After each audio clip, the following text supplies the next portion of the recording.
Welcome to the show. It's your girl Sarah right here on Relax Radio. Super excited to be here on this beautiful Monday morning, all right? Because, we're going to have a lot of incredible conversation. We're going to be sharing a lot of amazing news as well. So make sure you stay tuned. However, before I get into the conversation, I want to very quickly remind you that you can, in fact, be a part of the show, all right? So if you want to be a part of the show, if you want to, share your thoughts, share your opinions with us, well, the way for you to do that actually is to get in touch with us, all right? So the best way you can do that is to, text me or call me on 078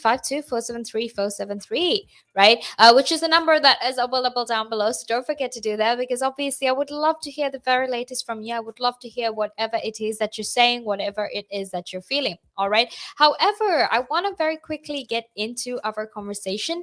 But before we get into our conversation, I want to very quickly remind you that you can, in fact, be a part of the show. All you need to do is just go follow us on our socials, right? All right, now if you go like us on Facebook and follow us on Instagram, Twitter, and TikTok, you can always stay updated and always make sure that you're always informed about the very latest that happens, not just here in the United Kingdom, but in fact all over the entire world as well. So don't forget to do that because that will be absolutely amazing. Now, something else that you can do actually is to go download an app which is available for free on both the Apple App Store and the Google Play Store as well. That way you can actually make sure that you're always informed and you're always updated about the very latest that happens, not just here in the United Kingdom, but in fact all over the entire world as well. All right, so don't forget to do that. Don't forget to download the app, follow us, and get in touch with us. All right, because right now we're going to be having a very important conversation, and this conversation is actually about how the National Health Service might actually be on the verge of collapse if we don't address the problems that it is currently facing because of the pandemic. All right. And the reason I want to have this conversation is because we know how much of an impact the pandemic has had on the National Health Service, right? Which means that they've actually had to change a lot of the things and make a lot of adjustments and changes, if I put it that way, to adjust to the pandemic. And a lot of this has been, freeing ICU beds or just freeing normal beds in general, or even postponing some surgeries so that they can make sure that there is enough space to accommodate all of those COVID 19 patients, right? Now, the NHS waiting list in England could actually rise up to 14 million by autumn next year, and it can actually keep on increasing following the changes that were caused by the pandemic. All right, and obviously, when I say the changes that were caused by the pandemic, you know how much the NHS had to change for how many changes that the NHS had to go through because of the pandemic. All right, and the reason I'm actually telling you that obviously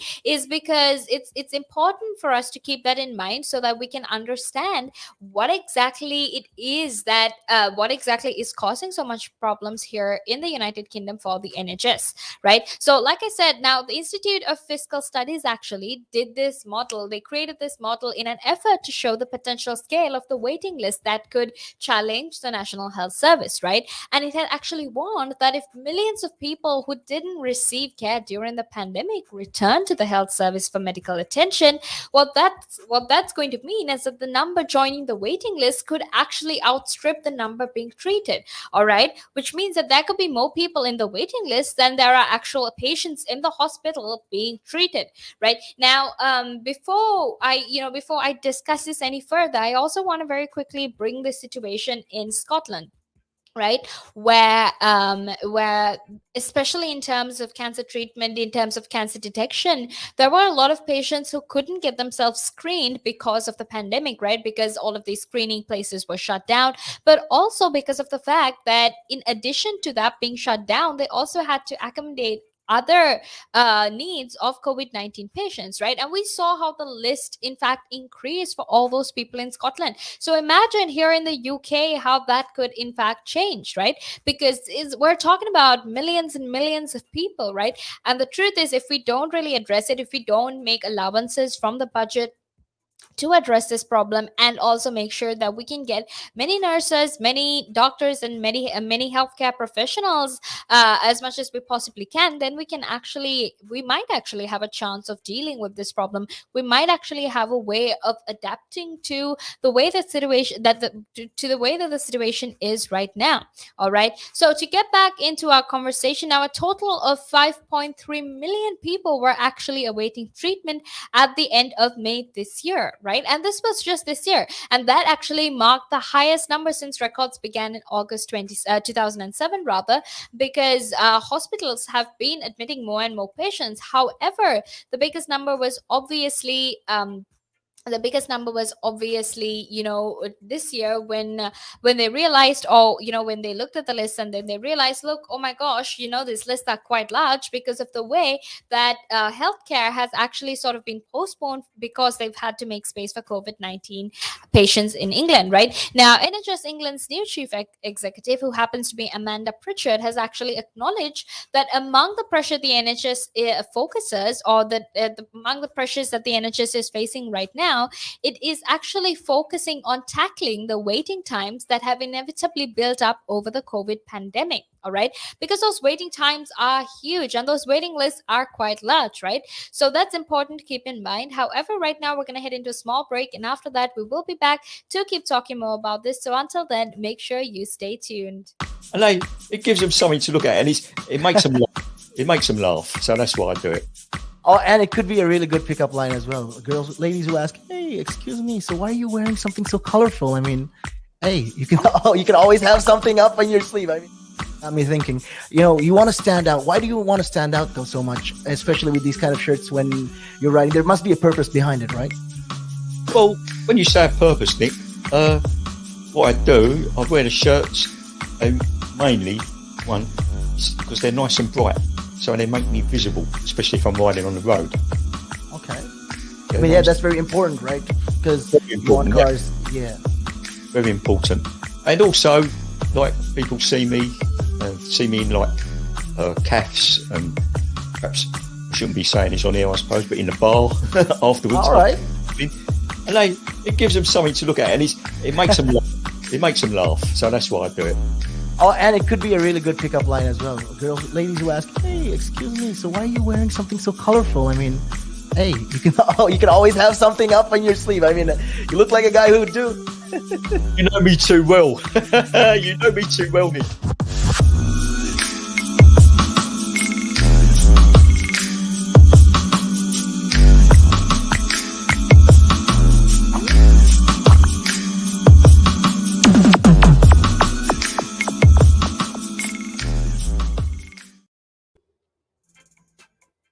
Welcome back to the show. It's your girl Sarah right here on Relax Radio. Now I'm super excited to be here on this beautiful Monday morning because we're right after the weekend. All right, so let me know how your weekend went. Let me know what you thought about it, and let me know how it actually went, because I want to know how your weekend went. Because for me, even though I really wanted to rest during my weekend, that's not really how it went. Okay, so I guess sometimes you just have to accept the fact that things don't always work out the way you wanted to. But however, having said that, I still managed to get some sleep that I really, really needed. So I'm not complaining. All right. So let me know how your weekend went. Let me know how things turned out for you, because I would absolutely love to hear whatever it is that you have to say.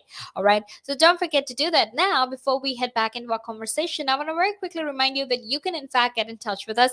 All you need to do is just text me or call me on 078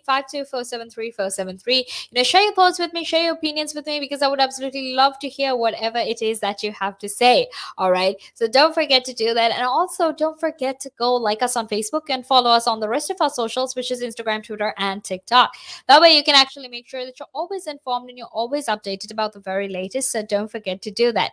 All right. Now, you can also go download our app, which is available on both the Apple App Store and the Google Play Store. That way you can actually make sure that you're always informed, always updated, and you're always listening to the conversation from anywhere in the world at any time of the day. So don't forget to do that. Don't forget to share your thoughts and your opinions with me, because I would love to hear whatever it is that you have to say. However, let's get back into our conversation, because we're talking about how our health service is actually on the verge of collapse because of the huge burden that the pandemic has placed on healthcare professionals, and how that's affecting patients, how that's affecting other people with different conditions as well, right? So that's what we're going to be talking about, or that's what we are currently talking about right now. The IFS has actually warned that this 14 million could actually be much greater, or it could be much much higher if we don't really address the problem right now.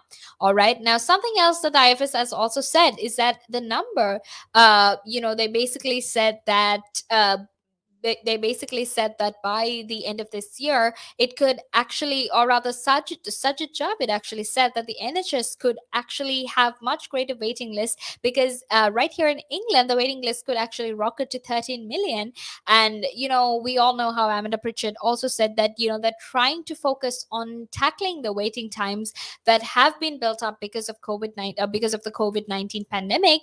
The IFS has actually warned that the number could actually top this figure if most of the approximately 7 million so-called missing patients actually return to the health service for care over the next 12 months. All right, so in the next year, if all of these 7 million missing patients actually come back, what is going to happen is that our healthcare service is in fact going to topple, because in addition to all of this, they will also have to deal with all of these other patients who missed out on their treatment, missed out on their surgeries because of the coronavirus pandemic. All right, now in the very first scenario that they actually portrayed, or the very first scenario that they were modeling, they said that 80% of that approximately 7 million missing patients return over the next year. And the NHS, even if they return, and the NHS still operates at 90% of its 2019 capacity this year and in the next, and then at 100% capacity from 2023, it explained that even then it would be very, very difficult for the NHS to actually deal with these huge waiting lists that are in fact a huge problem in the United Kingdom right now.